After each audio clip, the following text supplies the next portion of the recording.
BETmusic.com. We are here in Baton Rouge, the BET Music Matters Tour. Of course, yours truly, Tony King is Funny. We're out here at the Varsity, and we have none other than the star, the headliner of the BET Music Matters Tour, Miss Marsha Ambrosius. How you doing? I'm wonderful. Wonderful to meet you. Yes, and I must say, I'm loving the accent. I'm just loving your We've aura right been here. Sitting here for a while. We've actually had an entire conversation. A conversation Nice about South Louisiana and Southern Gentlemen, and about eating crawfish. We didn't talk about all that before we even got on camera, so you know. But no, we're here in Baton Rouge, the BET Music Matters Tour. Of course, we're celebrating the debut of your solo album. Yes. How must that feel, you know, getting all that love and, you know, being a part of a group and now hitting it off in, you know, in your solo terms and just getting so much love? For me, I guess with people wanting me to do this project, I didn't realize how anticipated the project was. I knew people were expecting something. The fact that, you know, I worked so hard to get up to this point in my career, and that I'm receiving that love back with the #1 R&B album in the country 2 weeks running, and Billboard 200 #2, making history for the United Kingdom as a black British woman doing soul music. I'm top 3, and that's the first time that's happened in 25 years for the UK. So I'm glad to be amongst history there.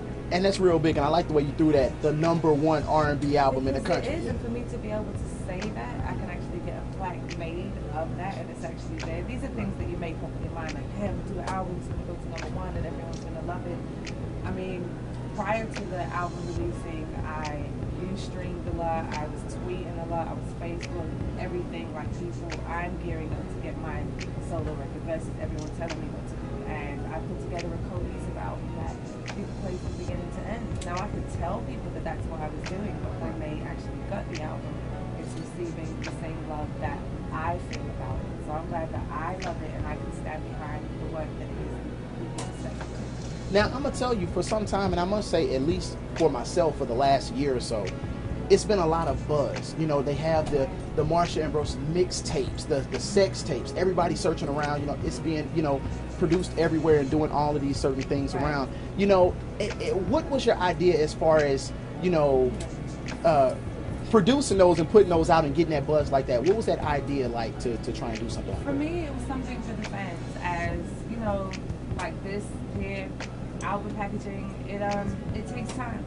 There are other people involved other than myself. Me being on the album cover and making the album is the easiest part. It's the paperwork behind that. And fans, they don't want to hear that. They don't want to hear that your record release date has been pushed back due to business reasons. They want to hear the music. They just want to hear the hits. So versus me, you know, having an entire album lead, I'll give you something free. I'm not afraid of giving away my best work. That's why Focus and myself, producer of Tears on here, we did yours sincerely, we did yours truly, and things like that to keep the fans hungry for what was coming.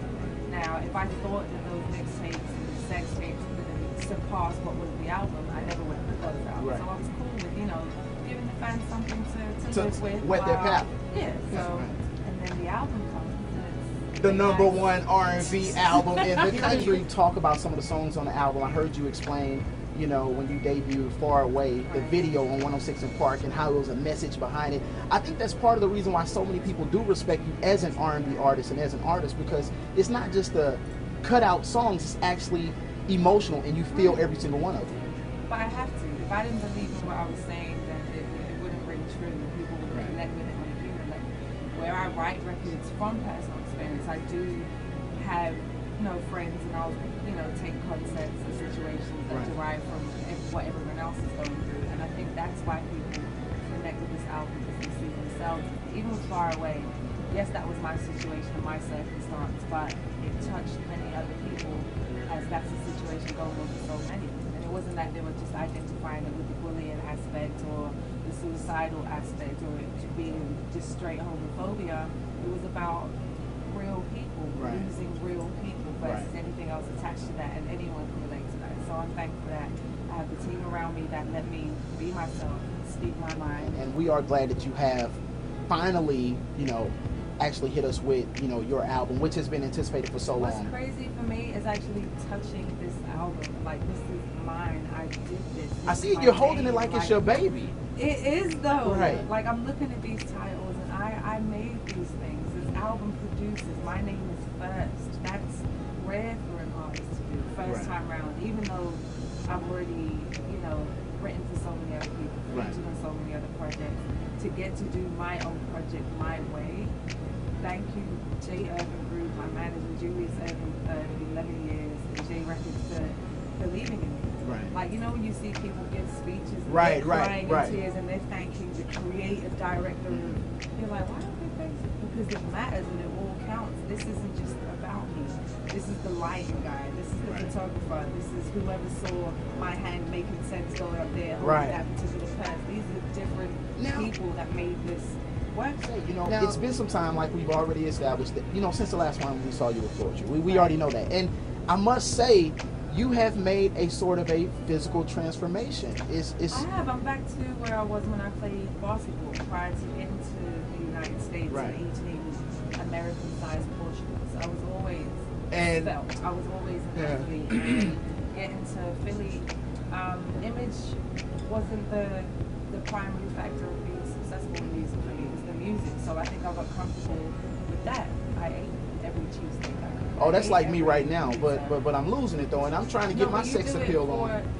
Sexy is sexy. Weight doesn't matter. It's how you feel about you. And I wanted to get back to Marsha Ambrosius, who can run up and down the court. and Right. lose in the play. Like that was my thing. It's like I know I'm letting me go, and I'm getting too comfortable. So I decided to get home. And Marsha Ambrosius, the #1 R&B album in the country, late nights and early mornings. You heard it here first, right here, the Power Morning Show. Yours truly, Tony King is Funny, is yes, we're gonna go on a date. We about to have some late nights and early mornings right here. If you don't have the album, get it today. You don't know what you are missing. Late nights and early mornings. The #1 R&B album in the country, Marsha Ambrosius. And after we have our late nights and early mornings, I'm gonna take her to the basketball court and see if you still got some skills.